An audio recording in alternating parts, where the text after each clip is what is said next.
এই মুহূর্তে যে গুরুত্বপূর্ণ খবরের দিকে নজর রাখতেই হচ্ছে। নতুন ইতিহাস ছুঁলো ইসরো। চাঁদের পর এবার সূর্যের কাছে ল্যাগ্রেঞ্জ পয়েন্টে পৌঁছলো আদিত্য L1।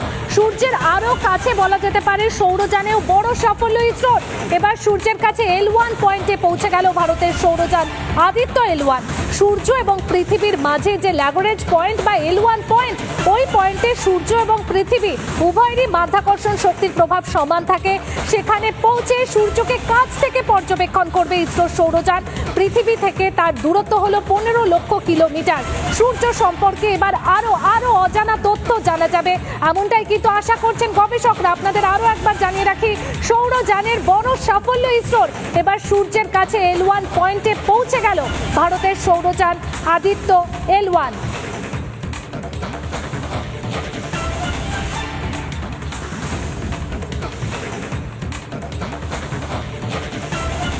তারামণ্ডলের পূর্বতন অধিকর্তা দেবীপ্রসাদ দুয়ারি আমাদের সঙ্গে রয়েছেন। আপনাকে স্বাগত জানাবো রিপাবলিক বাংলাতে।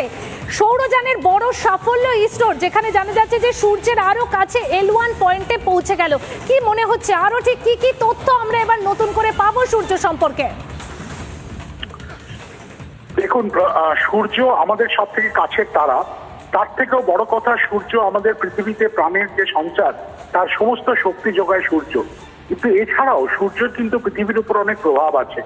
সূর্য থেকে বেরিয়ে আসা অতি শক্তিশালী আয়নিত কণার স্রোত পৃথিবীর ভূচম্বকীয় ক্ষেত্রের উপর যখন আঘাত করে, তখন ভূচম্বকীয় ক্ষেত্রের অনেক পরিবর্তন হয়। আর সেটা যদি খুব বেশিভাবে হয়, তাহলে সাধারণ মানুষের জীবনেও তার প্রভাব পড়ে। যেমন টেলিকমিউনিকেশন, যোগাযোগ ব্যবস্থা বা উপগ্রহের মাধ্যমে যে সমস্ত উপগ্রহরা কাজ করে চলেছে, তা সেটা ব্যাহত হতে পারে।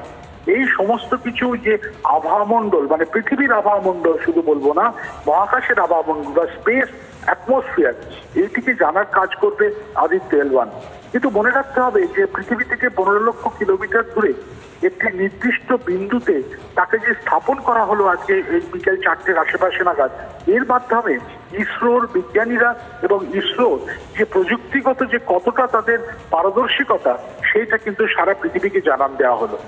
এবং ভারতের মহাকাশ বিজ্ঞানের ক্ষেত্রে যদিও 55 বছর আগে ইসরোর যাত্রা শুরু হয়েছিল, এই 55 বছরে ইসরো এমন একটা জায়গায় পৌঁছেছে যে পৃথিবীর যে কোনো মহাকাশ অভিযানের যে সমস্ত দেশ আছেন, তাদেরকে শুধু টেক্কা শুধু নয়, তাদের সঙ্গে এক সারিতে ইসরো পৌঁছে গেছে বেশ কিছুদিন আগে। চন্দ্রযান 3 দেখলাম, তারপরে দেখলাম এক্সপোস্যাট পাঠানো হলো কয়েকদিন আগে।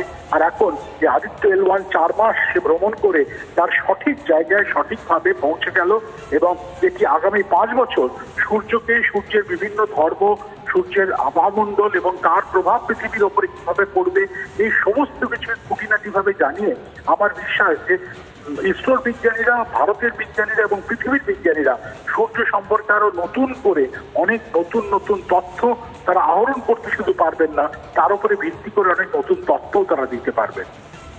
ধন্যবাদ। আমরা কথা বলছিলাম দেবীপ্রসাদ সঙ্গে, এমপি বিড়লা তারামণ্ডলের পূর্বতন অধিকর্তা দেবীপ্রসাদ দুয়ারির সঙ্গে।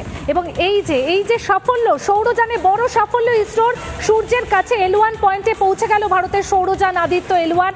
এই বিষয় নিয়ে কিন্তু শুভেচ্ছা জানিয়েছেন প্রধানমন্ত্রী নরেন্দ্র মোদী।